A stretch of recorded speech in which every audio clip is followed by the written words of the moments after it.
episode of World of Tanks with Engaging Titan. We're here on Airfield. We're on the sandstorm variation, and we're bottom tier in the T25-2. It's a tier 9 game. You will also notice I've tried a new intro. I hope you like it. Please let me know in the comments if you do. Anyway, sandstorm variations, I don't know. When the weather variations appeared first, I liked them. I actually think Erlenberg Blizzard is probably better than regular Erlenberg, if only because you can drive out onto the water and you don't drown.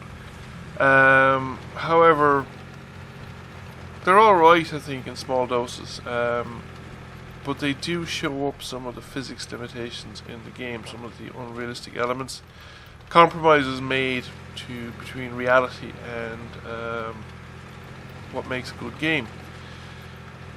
Essentially, the game mechanics are fairly unrealistic in many levels, and I think weather variants show up a lot of this.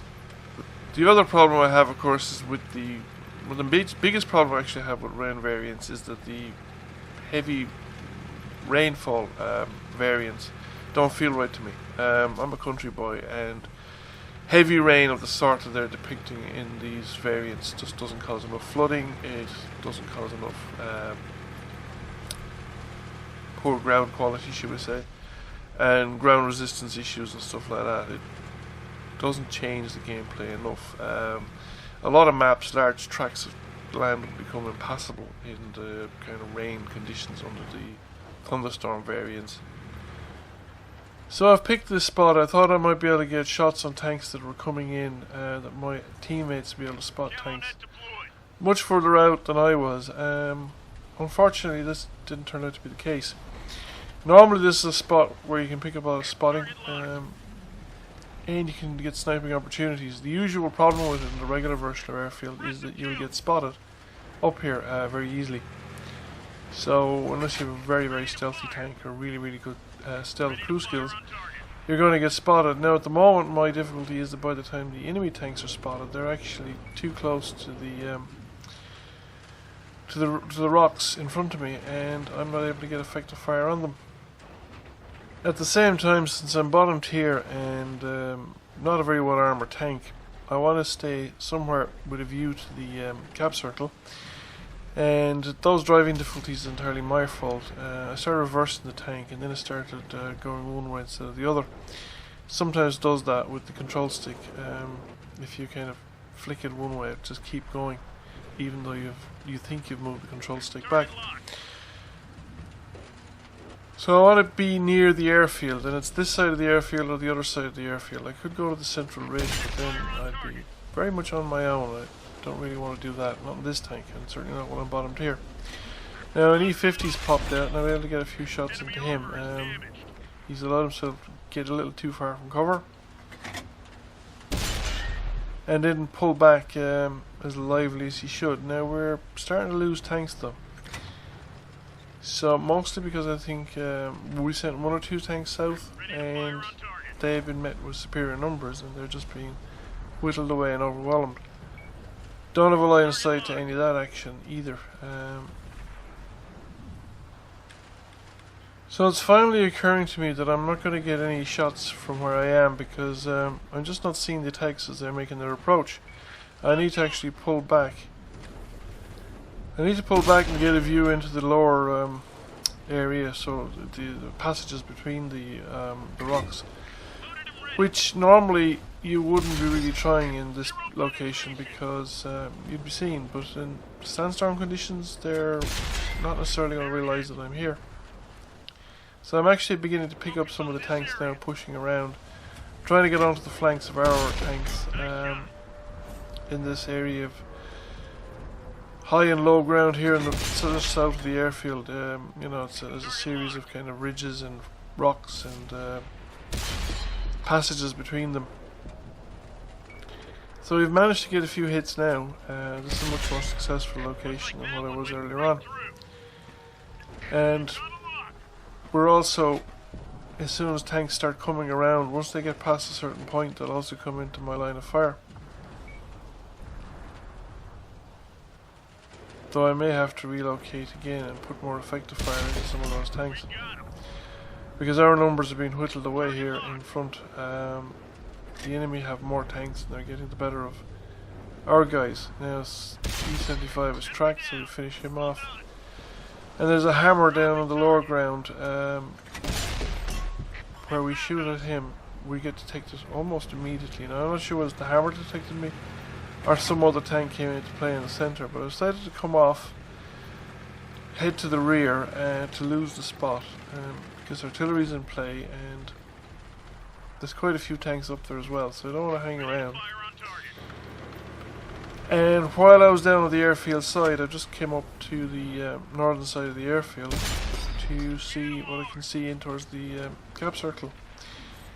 So we managed to track the tortoise and we picked up some tracking damage from that. And I'm going to keep pushing forward. There's good cover on the airfield. There's a long distance between us and the enemy tanks, and while they're still spotted, if I can get fire from this side, I reckon we can push forward into more advanced locations than we're currently in. At least that's my view, because most of the detected tanks have been in the centre. And so far we haven't detected tanks on the northern side of the airfield. Not that I'm sure we've sent tanks out to find out whether they're there or not. I thought that E50 was going to give me an opportunity to put some decent fire into it, but it doesn't.